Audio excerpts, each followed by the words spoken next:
दोस्तों हाल ही में मैंने द सब्सटेंस नाम की मूवी देखी है जो कि एक बॉडी हॉरर मूवी है और इस फिल्म को कोराली फार्गरे ने डायरेक्ट किया है। IMDb पे फिल्म को मिले हैं 7.5 स्टार्स आउट ऑफ 10 और रॉटेन टोमेटोज पे it's whopping 90% fresh with an audience score of 74%। दोस्तों द सब्सटेंस मूवी इस साल की one of the best body horror movie में से एक है और इसीलिए आज की वीडियो में हम इस फिल्म की कहानी को जानते हुए इसके एंडिंग पे थोड़ी बात करेंगे, साथ ही थियरीज को भी डिस्कस करेंगे। तो मूवी के शुरुआत में हमें एक छोटी सी एक्सपेरिमेंट क्लिप दिखाई जाती है जिसमें एक एग योक के अंदर ग्रीन लिक्विड डाला जाता है और ऐसे में ये जो एग योक था वो स्प्लिट होकर एक नया योक क्रिएट करता है। अब इस सीन को आप याद रखना क्योंकि ये सीन बहुत ज्यादा इंपॉर्टेंट है। खैर यहाँ से सीन शिफ्ट होकर वॉक ऑफ फेम को दिखाया जाता है जहाँ हम एलिजाबेथ के नाम का नया स्टार टाइल लगते हुए देखते हैं। बेसिकली हॉलीवुड में होता है ना, कोई बहुत ही फेमस एक्टर या एक्ट्रेस हो तो उनके नाम का एक स्टार टाइल लगता है, वैसा ही कुछ। अब तुरंत ही कहानी एकदम से फास्ट फॉरवर्ड भी होती है जहां समय के साथ एलिजाबेथ की पॉपुलैरिटी कम होती जा रही थी। मतलब वो जो स्टार थी जिसके नाम का टाइल लगा था वो अब कम पॉपुलर होने लगी थी और इसका सबूत हम स्टार टाइल में भी देखते हैं। मतलब टाइल में क्रैक्स आ चुके थे, वो गंदी हो चुकी थी वगैरह वगैरह। इसके बाद हम एलिजाबेथ से मिलते हैं जो टीवी के लिए एक फिटनेस शो करती है। हम क्लियरली देख पाते हैं कि एक टाइम पे एलिजाबेथ जब बहुत ही अपने पीक स्टारडम पे होगी तो बहुत खूबसूरत रही होगी, लेकिन अब वो बूढ़ी होने लग गई थी, यानी बुढ़ापे के साथ उसकी खूबसूरती जा रही थी। तो ऐसे ही एक बार शो की शूटिंग के बाद एलिजा वॉशरूम की ओर जा रही थी और रास्ते में सब उसे बर्थडे विश करते हैं। एलिजा नोटिस करती है कि women's washroom out of order है और इसीलिए वो मेंस टॉयलेट में चली जाती है। तभी वहां चैनल का प्रोड्यूसर हार्वी भी टॉयलेट के अंदर आता है और ऐसे में एलिजाबेथ एक बाथरूम के अंदर चली जाती है छुप के। अब यहाँ हार्वी फोन पे किसी से बातें कर रहा था जहाँ वो क्लियरली बोलता है कि उसे अपने शो के लिए एक नया चेहरा चाहिए जो कि यंग एंड ब्यूटीफुल हो। इसके साथ ही वो एलिजा का मजाक भी उड़ाता है सेइंग कि अब तो वो 50 साल की हो चुकी है और अब उसे शो पे कोई देखना नहीं चाहता। अब एलिजा हार्वी की सारी बातें सुन रही थी और ये सब सुनकर वो काफी उदास हो जाती है। अब नेक्स्ट सीन में हम दोनों को एक रेस्टोरेंट में देखते हैं जहां हार्वी उसे शो से ये कह के निकाल देता है कि उसे यंग फेस चाहिए और ऐसा लगता है मानो एलिजा का करियर खत्म होने लग गया है। अब और भी फ्रस्ट्रेटिंग चीज ये थी कि जब एलिजा घर जा रही थी तो वो देखती है कि उसका जो एक बड़ा सा बिलबोर्ड पोस्टर था उसे भी निकाला जा रहा था और यही सब देखने में एलिजा काइंड ऑफ डिस्ट्रैक्ट होती है जिससे उसका एक्सीडेंट भी हो जाता है। खैर यहाँ से सीन हॉस्पिटल पे आता है जहाँ डॉक्टर बताते हैं कि एलिजा की सारी रिपोर्ट्स नॉर्मल है और यहाँ डॉक्टर एलिजा से ये भी कहते हैं कि उनकी जो वाइफ है वो एलिजा की बहुत बड़ी फैन है। लेकिन एलिजा ये सब सुन के रोने लगती है और हम डॉक्टर के साथ खड़े उसके असिस्टेंट को एलिजा से सिंपैथाइज करते हुए देखते हैं। डॉक्टर के जाने के बाद वो असिस्टेंट अचानक से ही एलिजा के स्पाइन को चेक करने लग जाता है और वो उसे गुड कैंडिडेट कहता है। एलिजा कुछ समझ नहीं पाती और वो उसके हाथ में बने ब्लैक मार्क को नोटिस करती है। खैर एलिजा डिस्चार्ज होकर हॉस्पिटल के बाहर आती है जहाँ वो अपने कोट के पॉकेट में कुछ महसूस करती है। चेक करने पे उसे अपने पॉकेट से एक नोट मिलता है जिसमें इट चेंज्ड माय लाइफ लिखा था और उसमें एक द सब्सटेंस नाम का पेन ड्राइव भी होता है। मतलब ये पेन ड्राइव शायद वो यंग नर्स डाला होगा। तभी वहां हम एलिजा के हाई स्कूल फ्रेंड फ्रेड को आते देखते हैं जो उसे इतने साल बाद देख के काफी खुश होता है। फ्रेड एलिजा को अपना फोन नंबर देता है और उसके बाद हम एलिजा को घर जाते हुए देखते हैं। खैर तो कहानी अब थोड़ी दिन आगे बढ़ती है और हम एलिजा को अपने घर पे अपसेट देखते हैं। टेबल पे रखे फेयरवेल बुके को देख हम समझ पाते हैं कि एलिजा को शो से अब निकाला जा चुका है। तभी एलिजा को उस पेन ड्राइव के बारे में याद आता है और वो उसे टीवी से कनेक्ट करती है। पेन ड्राइव से एक वीडियो प्ले होती है जो कि बेसिकली सब्सटेंस कंपनी के प्रोडक्ट का एड था। उस एड में बताया जाता है कि सब्सटेंस को यूज करने वाला इंसान अपना एक यंग और बेहतर वर्जन क्रिएट कर सकता है। आगे वो बताता है कि दोनों एक एक हफ्ते में स्विच करके अपनी अपनी लाइफ जी सकते हैं। लेकिन इस वीडियो में क्लियरली कहा जाता है कि एक बात ध्यान रखनी होगी और वो ये कि दोनों एक ही हैं और वो अपने असली रूप से भाग नहीं सकते। अब एलिजा को ये एड कुछ खास पसंद नहीं आता और वो उस पेन ड्राइव को फेंक देती है। उसी रात हम एलिजा को एक बार में ड्रंक हालत में देखते हैं जहां वो यंग कपल को देख के जेलस फील करती है एंड देन वो घर वापस आकर गुस्से में चीजों को फेंकने लगती है। एलिजा को इस बात का गुस्सा था कि जैसे जैसे वो बूढ़ी होती जा रही है लोग उसे भूलते जा रहे हैं। मतलब पहले वो इतनी फेमस थी, अब उसे कोई पहचान नहीं रहा और अब वो पहले जितनी खूबसूरत नहीं रही है एंड ऑफ कोर्स उसकी पॉपुलैरिटी भी कम हो चुकी थी। इनफैक्ट अब तो उसे कोई फिल्म या शो भी ऑफर नहीं हो रहा था। एलिजा को दोबारा फेम चाहिए था और इसलिए वापस उसके मन में वो पेन ड्राइव वाली बात याद आती है और वो पेन ड्राइव को ढूंढने लगती है। देन वो पेन ड्राइव में दिए नंबर पे कॉल करके सब्सटेंस का ऑर्डर कर देती है। सामने वाला पर्सन उसे एक एड्रेस नोट करने कहता है और फोन डिस्कनेक्ट कर देता है। सुबह एलिजा न्यूज़पेपर पढ़ती है जहां उसके ही शो की कास्टिंग एड थी, यानी उसके रोल के लिए किसी और को कास्ट किया जा रहा था और ऑफ कोर्स इसे देखकर एलिजा बहुत ज्यादा गुस्सा होती है। तभी वो सब्सटेंस कंपनी के मेल को नोटिस करती है और उसे खोलने पे एलिजा को उसके अंदर एक की कार्ड मिलता है। एलिजा इस कार्ड को लेकर रात को दिए गए एड्रेस पे जाती है जहां वो कार्ड की मदद से शटर को ओपन करती है। उस प्लेस में उसे बहुत सारे लॉकर दिखाई देते हैं और एलिजा कार्ड में लिखे नंबर वाले लॉकर से अपना ऑर्डर कलेक्ट करती है।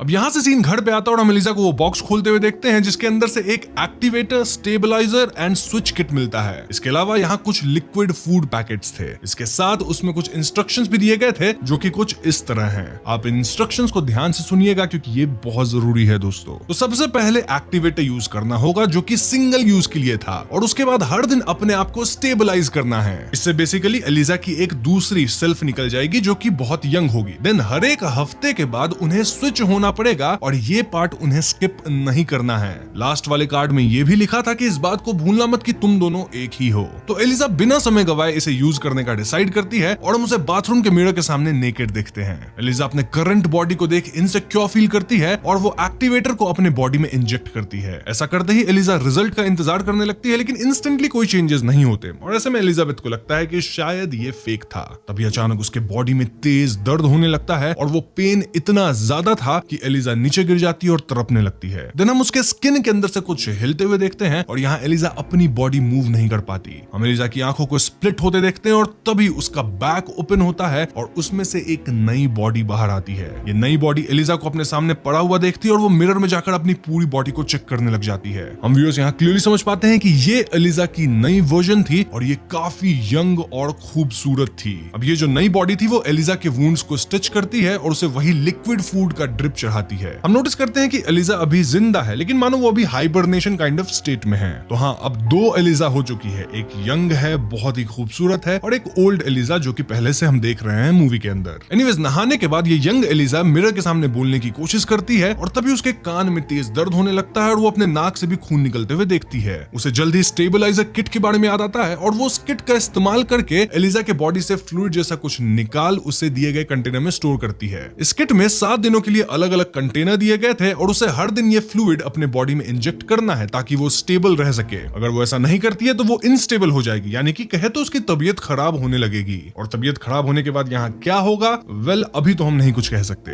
ना हम उसे वो फ्लूइड अपनी बॉडी में इंजेक्ट करते हुए देखते हैं जिससे वो ठीक हो जाती है। अब यहाँ से सीन शिफ्ट होकर एलिजा के नए वर्जन पे फोकस करता है जो कि अपनी लाइफ को जीने लग गई थी। इनफैक्ट वो ओरिजिनल एलिजा के शो के लिए ऑडिशन भी देने जाती है। यहाँ वो अपना नाम सू बताती है और कास्टिंग डायरेक्टर उसके खूबसूरत बॉडी को देख पहले ही इंप्रेस हो चुके थे क्योंकि उन्हें बस उसी से ही मतलब था। देन हार्वी भी सू से मिलने आता है जो सू को देखते ही उसे हायर कर लेता है और उसे शो की शूटिंग डिटेल बताने लगता है, लेकिन सू से कहती है कि उसे हर हफ्ते अपनी मदर से मिलने जाना होता है क्योंकि वो बीमार है। ऐसा झूठ वो इसलिए बोली है क्योंकि इंस्ट्रक्शन के हिसाब से उन्हें हर वीक स्विच करना था, मतलब इस नई एलिजा को और पुरानी एलिजा को स्विच करना होता है। वैसे अब मैं नई एलिजा को सू कहूंगा ताकि आप कंफ्यूज ना हो। कमिंग बैक टू स्टोरी, हम हार्वी को एक्साइटमेंट में सू की सभी बात मानते हुए देखते हैं क्योंकि वो उसे किसी भी हाल में अपने शो का नया चेहरा बनाना चाहता था। बस फिर क्या था, कुछ ही दिनों में सू काफी पॉपुलर भी हो जाती है और हम उसके घर के सामने ही उसका बड़ा सा बिलबोर्ड भी लगते हुए देखते हैं। इसी तरह एक हफ्ता पूरा हो जाता है और सू स्विच किट का यूज करती है। जैसे ही उनके ब्लड एक दूसरे की बॉडी में जाती है, हम एलिजा को मूव करते हुए देखते हैं और अब सू हाइबरनेशन स्टेट में चली गई थी। नाउ एलिजा अपने नए बॉडी को देख खुश होती है और वो उसे भी लिक्विड फूड इनटेक कराती है। हाँ, अब जो ओरिजिनल एलिजा है वो वापस आई है। तो थोड़ी देर बाद हम एलिजा को हार्वी से उसके स्टूडियो में मिलते हुए देखते हैं जहां हार्वी एलिजा को उसका सारा सामान लौटाता है और उसे एक recipe book as farewell gift करता है, जिसे देख एलिजा खुश तो बिल्कुल भी नहीं थी।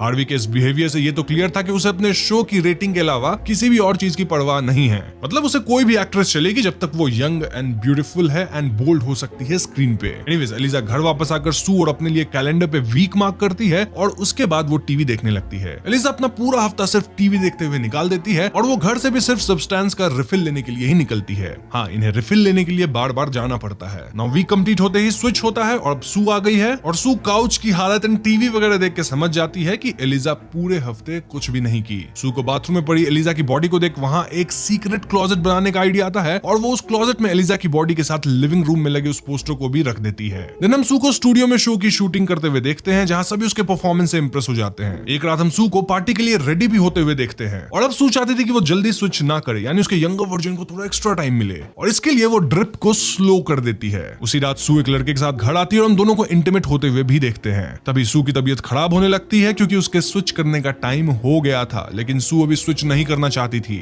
और इसीलिए वो स्टेबलाइजर का यूज करने का सोचती है ताकि उसे एक दिन कुछ समय और एक्स्ट्रा मिल सके। सू एलिजा के बॉडी से एक्स्ट्रा फ्लूइड निकाल अपने बॉडी में इंजेक्ट करती है और उस लड़के के पास वापस जाती है जो उसे कहता है कि वो अचानक और भी ज्यादा खूबसूरत हो गई है। खैर, अगली सुबह हम एलिजा को क्लोजेट से बाहर आते देखते हैं और वो घर की हालत देख शॉक्ड हो जाती है। तभी उसे विंडो पे किसी ट्रॉय नाम के बंदे का नोट दिखाई देता है जो सू के के लिए था। एलिजा जैसे ही नोट को निकालने वाली होती है वो अपने फिंगर को नोटिस करती है जिसे देख ऐसा लग रहा था मानो ये फिंगर किसी बहुत ही ज्यादा बूढ़ी औरत की हो। एलिजा ये देख पैनिक करने लगती है और वो अपने बैक में नीडल के वुंड को देख के समझ जाती है कि सू ने उसके बॉडी से और फ्लूइड निकाला है। एलिजा तुरंत ही सब्सटेंस कंपनी को फोन लगाती है और उन्हें इसके बारे में बताती है। फोन के दूसरी तरफ वाला पर्सन कहता है कि अगर एक बॉडी एक्स्ट्रा फ्लूइड यूज करेगी तो इसकी कीमत दूसरी बॉडी को चुकानी पड़ेगी। इसका मतलब यह था कि अगर सू एक्स्ट्रा बॉडी फ्लूइड यूज करेगी तो एलिजा की बॉडी फ्लूइड की कमी के कारण रिकवर नहीं कर पाएगी। मतलब एलिजा के बॉडी पार्ट्स रैपिडली एज करेंगे। तभी ये वीकली साइकिल बनाया गया है जिसे परफेक्टली फॉलो करना होगा इस डबल लाइफ को जीने के लिए।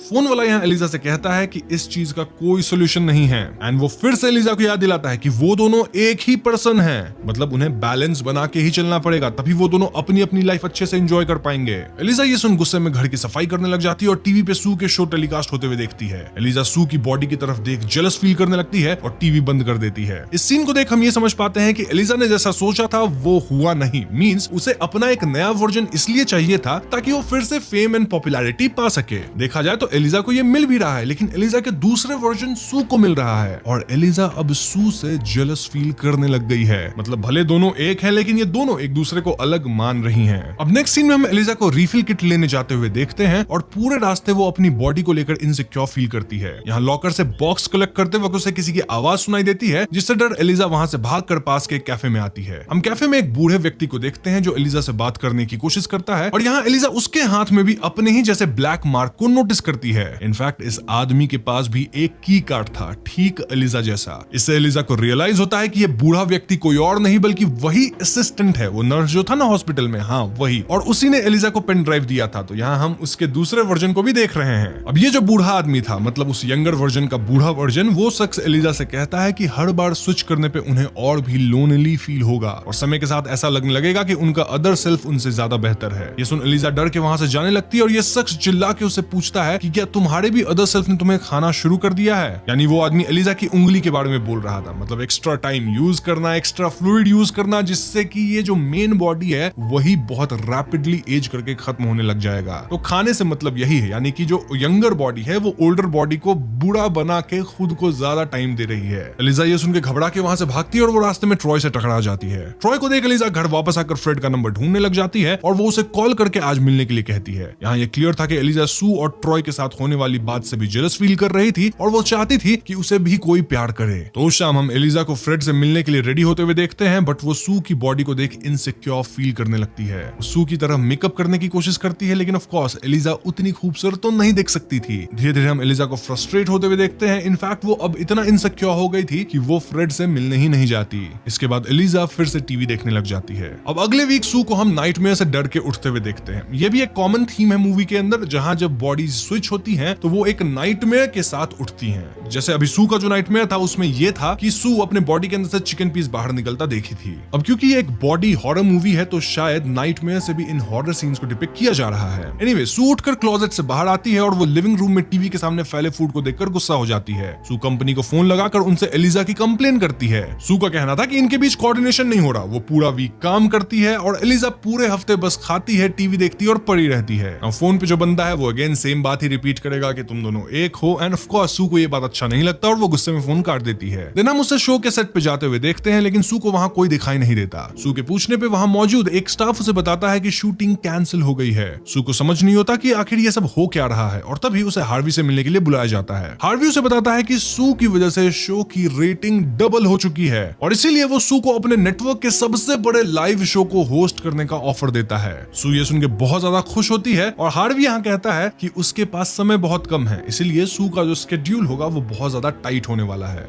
ये बात सुनते ही सू थोड़ा सा सोच में पड़ जाती है क्योंकि ऑफ कोर्स इन्हें हर हफ्ते स्विच करना पड़ता है बट स्टिल वो ये मौका अपने हाथ से गंवाना नहीं चाहती थी, इसीलिए वो हार्वी को हाँ बोल देती है। अब जैसे जैसे शूटिंग आगे बढ़ती है हम देखते हैं कि सू अपने काम के चलते स्विच नहीं करती और वो बार बार एलिजा के बॉडी से एक्स्ट्रा फ्लूइड निकाल के यूज कर रही थी। धीरे धीरे हम सू को सेल्फिश होते हुए देखते हैं विच क्लियरली टेल्स अस कि भले ही ये दोनों एक दूसरे से कनेक्टेड हैं पर अब इनका एक खुद का भी अलग एग्जिस्टेंस हो गया है। इनफैक्ट इनकी लाइफ भी बिल्कुल डिफरेंट मोमेंट है और ऐसे में ये दोनों एक दूसरे को पसंद भी नहीं करती। खैर अगली बार जब वो स्विच करती है तो एलिजा अपनी हालत देख गुस्से से चिल्लाने लगती है। एज अ व्यूअर हम देखते हैं कि एलिजा की आधी बॉडी एज हो चुकी थी और उसके बाल भी सारे पक चुके थे। ऑफ कोर्स ऐसा इसलिए हुआ क्योंकि सू एक्स्ट्रा बॉडी फ्लूइड निकाली होगी, यानी कि ज्यादा टाइम स्पेंड की होगी जितना उसे करना था। एलिजा गुस्से में कंपनी को फोन लगाती है और सू के इस करतूत के बारे में बताती है, जिसपे वो शख्स उससे पूछता है कि क्या वो ये सब रुकना चाहती है। फोन वाला बंदा एलिजा को वार्न करता है कि वो अपने पुराने रूप में वापस नहीं जा पाएगी और उसे अपनी बाकी लाइफ ऐसे ही मतलब इसी हालत में बितानी पड़ेगी। ये सुन एलिजा उसे मना कर देती है और फोन रख देती है। हम नोटिस करते हैं कि एलिजा की बॉडी और उसकी दिमागी हालत धीरे धीरे कमजोर होती जा रही थी। भूख लगने पे एलिजा को हार्वी के दिए हुए रेसिपी बुक की याद आती है और वो उसमें से देख फूड प्रिपेयर करने लग जाती है। तभी एलिजा टीवी पे आ रहे शो को नोटिस करती है जिसमें सू का इंटरव्यू दिखाया जा रहा था। होस्ट जब सू से एलिजा के बारे में पूछता है तो वो सबके सामने उसका मजाक उड़ा देती है। ये देख एलिजा गुस्से से पागल हो जाती है, चिल्लाने लगती है, अंडे फेंकने लग जाती है। एलिजा विंडो को भी न्यूज़पेपर से कवर कर देती है ताकि उसे सू का बिलबोर्ड ना दिखे।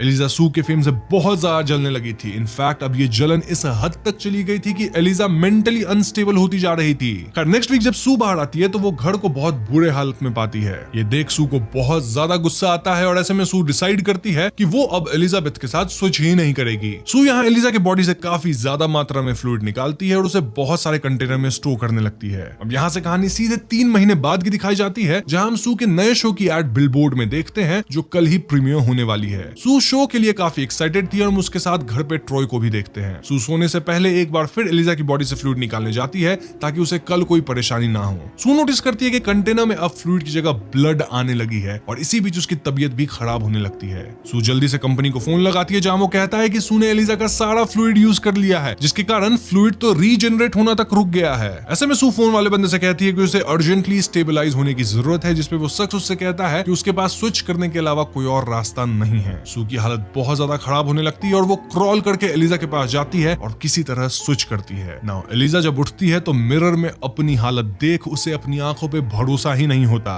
जी हाँ दोस्तों, वो पूरी तरह से बूढ़ी हो चुकी थी और वो तो अब इंसान भी नहीं बल्कि किसी क्रीचर की तरह नजर आ रही थी। मीनवाइल ट्रॉय सू को ढूंढते हुए बाथरूम में आता है, लेकिन एलिजा उस पर गुस्सा कर चिल्लाती है और ट्रॉय उसकी आवाज सुन डर के वहां से भाग जाता है। अब सू एलिजा के साथ इतना बुरा की थी जिस वजह से एलिजा की नफरत सू के लिए बहुत ज्यादा बढ़ने लग गई थी और इसलिए एलिजा ये सब रोकने का डिसाइड करती है। एलिजा यहाँ कंपनी में फोन लगा के टर्मिनेट किट मंगवाती है। तो अगली सुबह वो किट को लेने जाती है और घर आकर वो सू को बाथरूम से बाहर खींचते हुए लिविंग रूम में लाती है। देन वो टर्मिनेटर किट के एक ब्लैक लिक्विड को सू के हार्ट में इंजेक्ट करने लगती है। अब टर्मिनेटर किट से होगा क्या? वेल वही होगा जो इसके नाम में है, मतलब सब कुछ खत्म हो जाएगा, पहले जैसा हो जाएगा आई होप। तभी एलिजा की नजर सू के शो की बिलबोर्ड पे पड़ती है और उसे रियलाइज होता है कि कल सू के लाइफ की सबसे बड़ी शो है और फेम के लालच में वो वहीं रुक जाती है। एलिजा सू को उठाने की कोशिश करती है पर सू कोई रिस्पॉन्स नहीं देती, जिसपे एलिजा उसे सीपीआर देने की भी कोशिश करती है। एलिजा स्विच करने का डिसाइड करती है लेकिन सू की बॉडी से ब्लड फ्लो नहीं होता, जिसे देख एलिजा पैनिक में आकर स्विच के नीडल को सू के हार्ट में डाल देती है। उसके ऐसा करते ही सू उठ जाती है, लेकिन हम देखते हैं कि एलिजा भी इस बार जाग रही थी और दोनों एक दूसरे को आमने सामने देखकर शॉक्ड हो जाते हैं। उन्हें समझ नहीं आता कि ये सब क्या हो रहा है और तभी सू की नजर टर्मिनेशन वाले किट पे जाती है और वो समझ जाती है कि एलिजा उसे मारने की कोशिश कर रही थी, यानी सब कुछ टर्मिनेट करने की। सू गुस्से में एलिजा को मारने उसके पीछे जाती है और एलिजा अपनी जान बचाकर भागने की कोशिश करती है। अब क्योंकि सू यंग थी वो एलिजा से ज्यादा स्ट्रॉन्ग थी और इसीलिए वो बहुत बुरी तरह से एलिजा को मारती है और उसकी जान ले लेती है। सू को सडनली रियलाइज होता है कि वो एलिजा की ही पार्ट है, लेकिन अब तक तो काफी देर हो चुकी थी। अब इस पॉइंट पे भी सू को एलिजा से ज्यादा अपने शो की चिंता थी और अगले सीन में हम उसे शो के लिए स्टूडियो में रेडी होते हुए देखते हैं। लेकिन अब सू की हालत खराब होने लगी थी। जी हाँ, वो नोटिस करती है कि उसके दांत अपने आप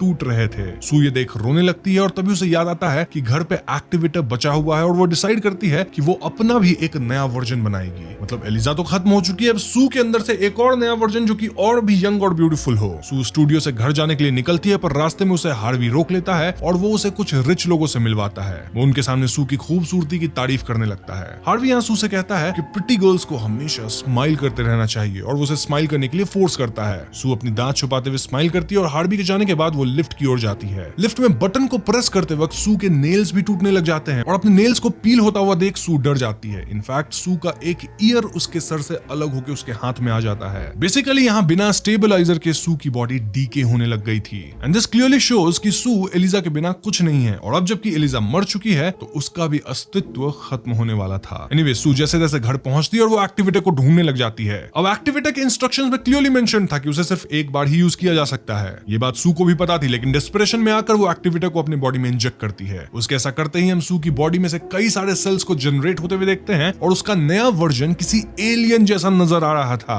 ये नया वर्जन सू और एलिजा का ही हाइब्रिड था, जिसमें एलिजा का बस फेस ही इंटैक्ट था जो बॉडी के बैक साइड पे लगा हुआ था। सू अपना फेस मिरर में देखती है जहां हम उसका डिफॉर्म्ड फेस देखते हैं और सू अभी भी अपने आप को खूबसूरत मानते हुए शो के लिए रेडी होती है। इनफैक्ट वो अपने फेस पे एलिजा का फेस कट आउट लगा लेती है, बट इन रियलिटी वहां कोई भी नहीं होता। सू स्टेज पे जाती है जहां सब उसका इंतजार कर रहे थे, लेकिन जैसे ही उसका फेस कट आउट नीचे गिरता है लोग उसका असली रूप देख के डर जाते हैं। इनफैक्ट लोग तो उसे वहां से मार के भगाने की भी कोशिश करते हैं। यहाँ सू लोगों से कहने लगती है कि वो लोग उससे ना डरे, क्योंकि भले ही उसकी बॉडी ऐसी दिख रही है पर वो अभी भी वही सू है। लेकिन तभी एक आदमी सू का सर ही काट देता है। इसके बाद अचानक ही सू के सर की जगह कई सारे फेस जनरेट होने लगते हैं और एलिजा भी ये देखकर डर जाती है। इसी बीच सू के हाथ से इतनी ज्यादा मात्रा में खून निकलने लगती है कि वहां मौजूद जितने भी लोग थे वो पूरी तरह से इसमें भीगने लगते हैं। सू पूरे कमरे में खून को स्प्रे करने लग गई थी और वो वहां से बाहर भागने की कोशिश करती है। सू भागते हुए ज्यादा दूर नहीं जा पाती और वहीं गिर जाती है और सू के गिरते ही उसकी बॉडी वहीं टूट के बिखर जाती है। सू की बॉडी धीरे धीरे मेल्ट होने लगती है और अचानक हम उसमें से एलिजा के फेस को क्रॉल करके बाहर आते हुए देखते हैं। एलिजा क्रॉल करके अपने वॉक ऑफ फेम के टाइल पे जाती है और हम यहाँ उस पर स्पॉट लाइट पड़ते हुए देखते हैं। एलिजा फाइनली अपने फेट को एक्सेप्ट करके स्माइल करती है और हम उसके फेस को मेल्ट होते हुए देखते हैं। अगली सुबह क्लीनर टाइल पे लगे ब्लड स्टेन को साफ करता है और मूवी यहीं पे खत्म हो जाती है। तो दोस्तों ये थी सब्सटेंस मूवी की एक्सप्लेनेशन, जिसकी कहानी काफी सिंपल है, लेकिन इस फिल्म के अंदर कई hidden meanings and social messages हैं। सबसे बेसिक चीज तो यही दिखाने की कोशिश की गई है कि कैसे इंडस्ट्री में फीमेल एक्ट्रेसेस की फेस वैल्यू तभी तक रहती है जब तक वो यंग हों। जैसे जैसे एक्ट्रेसेस की एज बढ़ती जाती है, प्रोड्यूसर्स और लोग उन्हें भूलते जाते हैं और कोई नई यंग एक्ट्रेस उन्हें रिप्लेस कर देती हैं। हार्वी के कैरेक्टर से ये पोर्ट्रे किया गया है कि इंटरटेनमेंट इंडस्ट्री में केवल मेल ही लंबे समय तक काम कर सकते हैं, लेकिन फीमेल एक्ट्रेसेस एक एज के बाद इररिलेवेंट होने लग जाती हैं। मूवी के एंड में भी भले ही एलिजा अपने फेट को एक्सेप्ट करती है, लेकिन हमें यहाँ इस इशू का कोई सोल्यूशन या कोई चेंज नहीं दिखाया जाता है। मतलब हम हार्वी को एंड में ना तो रिग्रेट करते हुए देखते हैं और उसे कोई कॉन्सिक्वेंसेस का भी सामना नहीं कर पाता। मीनवाइल एलिजा के जाने से ना किसी को फर्क पड़ा, क्लीनर भी आया, टाइल को क्लीन कर दिया और ये साइकिल अब चलता ही रहेगा। वैसे यहाँ मैं एक चीज पॉइंट आउट करना चाहूंगा कि आज के टाइम पे जहाँ पे फेस को स्मूदन कर दिया जाता है, रिंकल्स हटा दिए जाते हैं, वीएफएक्स इतना तगड़ा हो गया है, तो अब फीमेल एक्ट्रेसेस भी एकदम एयर ब्रश मार के फेस पे मतलब वीएफएक्स की मदद से काफी यंग दिखने लग गई हैं। और मेल एक्टर की तो बॉलीवुड में बात ही मत करो, 60+ ईयर्स के एक्टर्स भी आज भी एकदम से लीड रोल में आते हैं, वो भी यंग इंसान का रोल प्ले करते हैं। एनीवेज, इस पॉइंट को नजरअंदाज करते हुए हम सोशल मैसेज एंड थियरीज पे आते हैं। अब यहाँ पहली थियरी सिंपली ये हो सकती है कि एलिजा अपने एज से इतनी इनसिक्योर हो चुकी थी कि वो डेस्परेशन में आकर कोई भी मिस्टीरियस सब्सटेंस अपनी बॉडी में इंजेक्ट करने के लिए तैयार थी, और जब वो अपने नए वर्जन सू को खुद से ज्यादा ब्यूटीफुल और सक्सेसफुल देखती है तो वो उससे ही नफरत करने लगती है। सेम गोज विद सू, सू भी एलिजा से नफरत कर रही थी। हम याद करें तो कैफे में जब वो असिस्टेंट डॉक्टर से मिलता है तो वो भी उसे यही बोलता है कि एक दिन उसकी यंगर सेल्फ उसे खा जाएगी, और एंड में हम एलिजा के साथ भी यही होते हुए देखते हैं। एलिजा के मेंटल हेल्थ को यहाँ ईटिंग डिसऑर्डर और लोनलीनेस के थ्रू भी दिखाया गया है। कमिंग टू सू, वो भी ग्रीडी होकर एलिजा का सिर्फ इस्तेमाल कर रही थी और एट द एंड दोनों एक साथ एग्जिस्ट नहीं कर पाती और एक दूसरे को मारने की कोशिश करती हैं। मूवी के एंड में एलिजा और सू का हाइब्रिड रूप मानो दोनों के कॉन्साइंस को एक साथ प्रेजेंट कर रहा था, जहां हम सू के कॉन्साइंस यानी एलिजा के यंगर सेल्फ को उस पर भारी पड़ते हुए देखते हैं, और जब लास्ट में सू की बॉडी डिस्ट्रॉय होती है तभी एलिजा को पीस मिल पाता है। अब अगर आप गौर करें तो दोनों बॉडीज के बीच वीक का जो ट्रांसफर था वो काइंड ऑफ मेंटेनेंस था। मतलब अगर ये लोग स्ट्रिक्ट शेड्यूल को फॉलो करती, एक दूसरे से जलती नहीं, तो शायद अच्छी लंबी लाइफ जी भी लेती। लेकिन यही तो गेम है ना दोस्तों, कभी ऐसा हो नहीं पाता क्योंकि लोग एक दूसरे से जेलस हो ही जाते हैं। सू को लग रहा था सारा काम वो करती है और एलिजा को लग रहा था सारा फेम सू को मिल रहा है। सो यू सी यहाँ किस तरह का कॉन्ट्रास्ट क्रिएट किया गया है। मूवी में दिखाई गई इनिशियल सीन जो एग योक वाली थी, जिसे मैंने कहा था कि आपको याद रखना होगा, वो भी डिपिक्ट करती है पूरे मूवी के सार को। मतलब मूवी के अंदर भी देखा जाए तो एलिजा और सू के साथ ऐसा ही कुछ हुआ है। तो अगर हम दूसरी थियरी की बात करें तो यहाँ शायद सब्सटेंस को एज मेटाफर यूज किया गया है प्लास्टिक सर्जरी के लिए, क्योंकि एंटरटेनमेंट इंडस्ट्री में सेलिब्रिटीज का प्लास्टिक सर्जरी करवाना बहुत आम बात हो गया है। मतलब कोई बोटॉक्स करवा रहा है, कोई अपने फेस को इनहैंस करवा रहा है। आपने देखा होगा कई सेलिब्रिटीज होते हैं जो कि पहले कैसा दिख रहे थे और अचानक से वो बिल्कुल डिफरेंट दिखने लग जाते हैं। तो मूवी का जो नाम है द सब्सटेंस शायद इन्हीं चीजों को रिप्रेजेंट करता है। यहाँ एलिजा भी सब्सटेंस यूज करती है और उसने भी प्लास्टिक सर्जरी करवाई है, बट धीरे धीरे उसे साइड इफेक्ट्स दिखने लग गए हैं। लेकिन एलिजा यंग बने रहने के ग्रीड के चलते बार बार उस सब्सटेंस को यूज करती है, जिससे उसकी बॉडी पूरी तरह से डिफॉर्म हो जाती है। यहाँ एक डिलेमा है, मतलब एलिजा के यंग बने रहने का डिलेमा और उसका जो अपना सच है यानी कि वो बूढ़ी हो चुकी है। और यही जो दो डिलेमा है, दो मेंटल स्टेट है, इसे सू और एलिजा के फाइट के थ्रू हमें प्रेजेंट किया गया है। और देखा जाए तो उसमें सू की जीत होती है और एंड तक उसका ट्रू सेल्फ पूरी तरह से खत्म नहीं होता, जिसे हम एलिजा के फेस के रूप में देखते हैं। जैसे ही सू को उसको रियलाइज होता है कि अब जब उसका फेस सुंदर नहीं रहा तो लोग भी उसे प्यार नहीं करते, तो वो अपने सच को एक्सेप्ट कर लेती है। एक और बात यह है कि बिना एलिजा के सू का भी कोई अस्तित्व नहीं है। सो यस, आप या तो इसे एब्सोल्यूट मान सकते हैं कि वाकई ऐसी कोई कंपनी थी सब्सटेंस जो कि इस तरह का एकदम क्रिएट करती थी सीरम जिससे ऐसा हो सकता है, या फिर पूरी मूवी एक मेटाफर दिखाती है। मतलब एग्जैक्टली ऐसा नहीं हुआ, लेकिन जब लोग इस तरह के काम करते हैं सर्जरी वगैरह, तो उनके दिमाग में किस तरह की जद्दोजहद चलती होगी। मतलब उनका एक सुंदर वर्जन, उनका एक ओल्ड वर्जन, और ओल्ड तो आप होते ही रहोगे, तो बार बार आपको अपने आप को अपलिफ्ट करना होगा इस तरह की सर्जरी से। तो ये चीजें कहां तक सही है, ये आप मुझे कमेंट्स में बताइएगा। और ये भी बताइएगा कि आप किस थियरी को मानते हैं, फर्स्ट थियरी को मतलब एब्सोल्यूट थियरी को, या फिर सेकंड थियरी को मेटाफर वाली थियरी को। इसके अलावा अगर आपके पास कोई और थर्ड थियरी भी है तो आप प्लीज कमेंट में से शेयर जरूर कीजिएगा। तो दोस्तों यही थी द सब्सटेंस मूवी की एक्सप्लेनेशन, और उम्मीद करता हूं आपको एक्सप्लेनेशन पसंद आई होगी। पसंद आई है तो इस वीडियो को लाइक और शेयर करें, साथ ही चैनल पे नए हैं तो हमें सब्सक्राइब भी कीजिएगा, क्योंकि हम अपने चैनल पे ऐसे वीडियोस लाते रहते हैं।